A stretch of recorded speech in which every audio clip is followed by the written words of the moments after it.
হয় যে 7 সমুদ্র 13 নদী পার হয়ে শত শত বেটারা আমারে মা বলে ডাকছে। তাহলে আমার খুড়োর কথা ফললো তো? তোর খুড়োর আবার কি কথাটা? বারে আমার খুড়ো বলেছিল না, একদিন তোমার এত বেটা হবে তোমারে সবাই মা বলে ডাকবে, আর তুমি কার ডাকে সাড়া দেবে নিজেই কুল পাবে না। আচ্ছা খুড়ি, নরেনের গর্ভধারিণী মা খুব ভাগ্যিমানী বলো? নিশ্চয়ই রে লক্ষ্মী, ভাগ্যিমানী না হলে কি নরেনের মতো বেটা মেলে? এখানে ঠাকুরের এমন অসুখ, সে একাধারে সব সামলে তার বাড়িতে গেলে আজকের দিনে। আসলে ও তো জানে ওকে নে ওর মা ওর জন্য ঘর বার করবেন।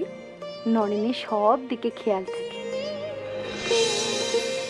ও খুড়ি, আজকে সকালেই তো মকর চান ছিল তাই না? সে তো কখন হয়ে গিয়েছে রে। এই যা, এবার কি হবে?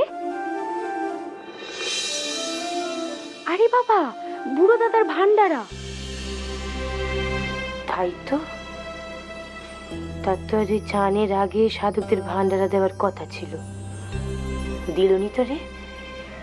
দিলে তো ঠাকুর এসে জঙ্গে নিয়ে যেত। ঠাকুর ঘর দিয়ে কোথাও গেলে আমরা তো টের পেতুম বল। ব্যাপারটা কি হলো বলো দেখি? খুড়োর দুল্পবাণী তাহলে মিললো না? এ কি হতে পারে নাকি? কি তেনার কথা ভুলবে নি? না রে মানা, এ কিছুতে হতে পারেনি। আমার কি মনে হয় জানিস, ওই সাগর চান ফেরত তাদের ভান্ডারা দেবে। হ্যাঁ, তা হতে পারে। দাঁড়া না, কাল ঠাকুরে খাওয়াতে গিয়ে আমি তিনারে শুধু।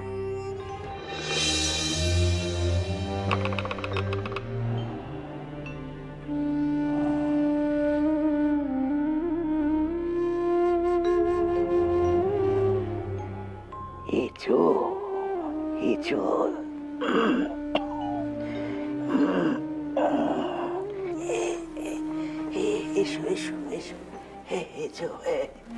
তা কি এনেছো আজ এর জন্যই? শক্ত খাবার তো আপনি কিছুটি খেতে পাচ্ছেননি, তাই রোজ যা খান তাই এনেছি। দুধ দিয়ে পাতলা একটু সুজি।